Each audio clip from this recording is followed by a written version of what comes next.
Following the January 6th insurrection, Wyoming Republican Congresswoman Liz Cheney put her career on the line to stand up against Donald Trump's attack on democracy. In breaking with her party, Cheney lost the support of her GOP colleagues and eventually her state's voters, too.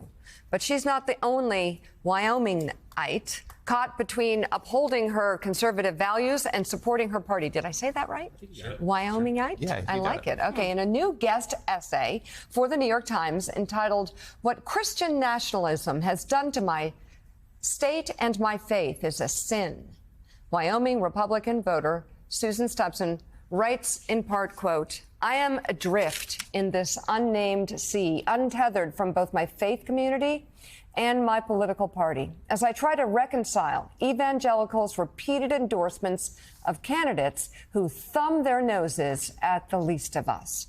Christians are called to serve God, not a political party, to put our faith in a higher power, not in human beings. We're taught not to bow to false idols.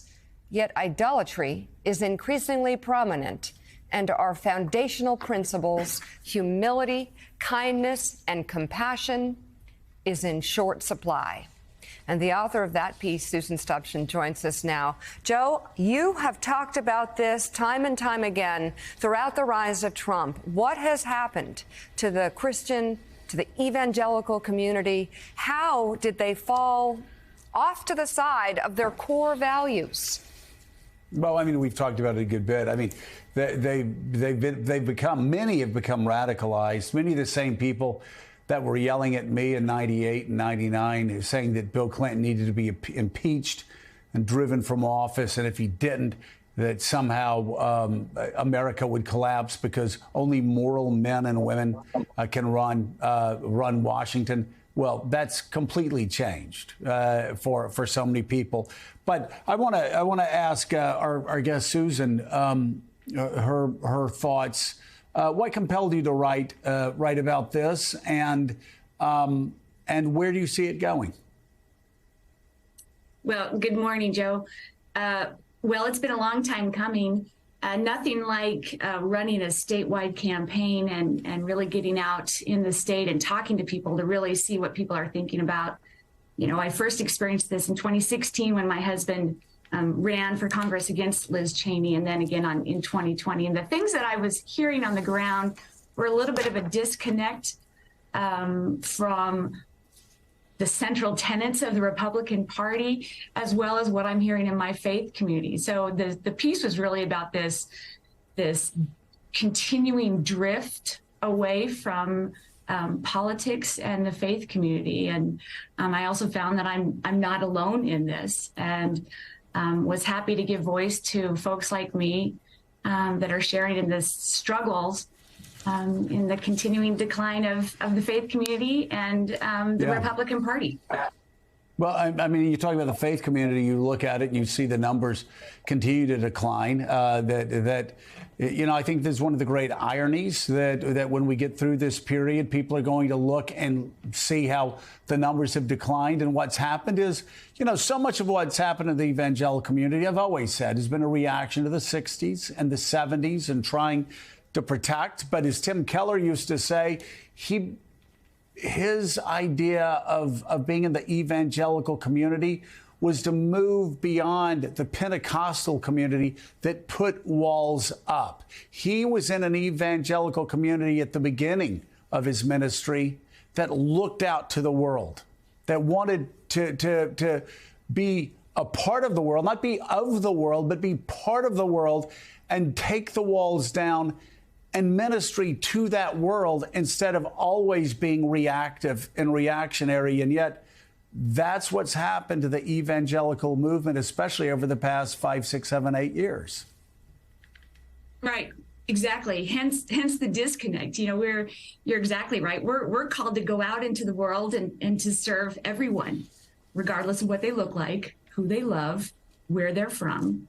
That's the message that we have been continuously infused with. And yet what we see in action, you know, the reality is this further narrowing of who who gets to be in, who is allowed to come to church on Sunday.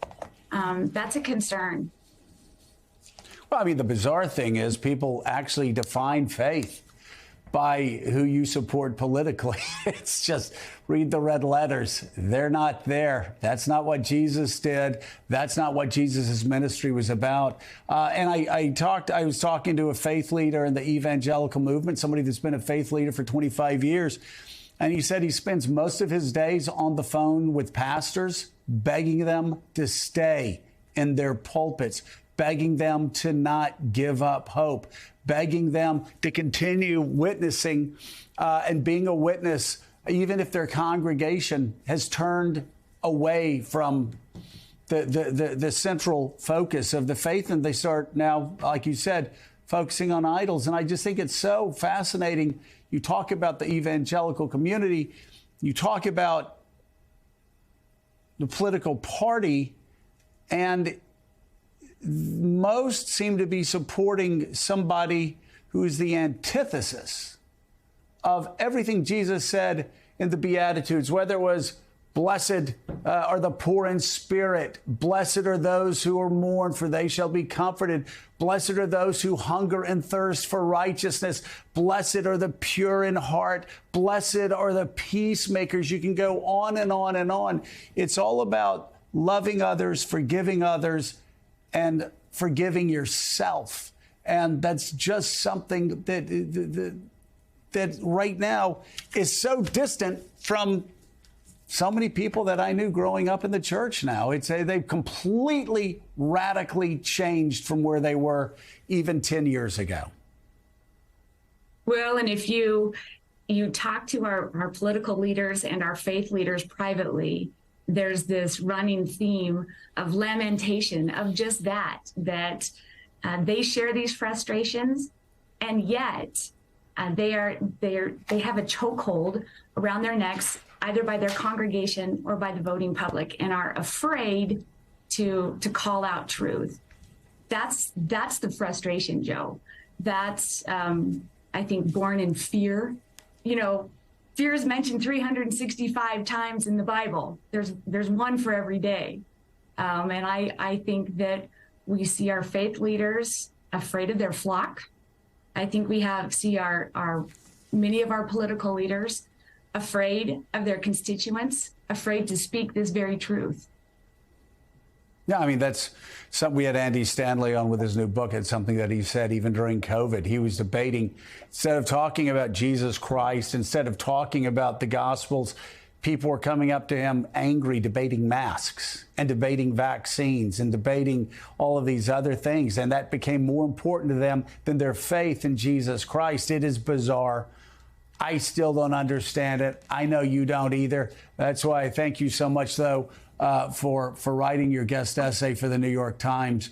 We greatly appreciate it, Susan. And it's called What Christian Nationalism Has Done to My State and My Faith is a Sin. And, you know, Mika, again, let's be very, very clear about Christian nationalism. It's not bringing your faith into a campaign and letting people know how you feel and believing that there needs to be moral absolutes grounding what the government does. But when you are focused on just hot button issues and candidates suddenly become your idols instead of your faith, you know, that's when it starts devolving into Christian nationalism and people start talking about issues that Jesus never talked about once in the Bible. Yeah, no, this is an incredible piece. Really great conversation.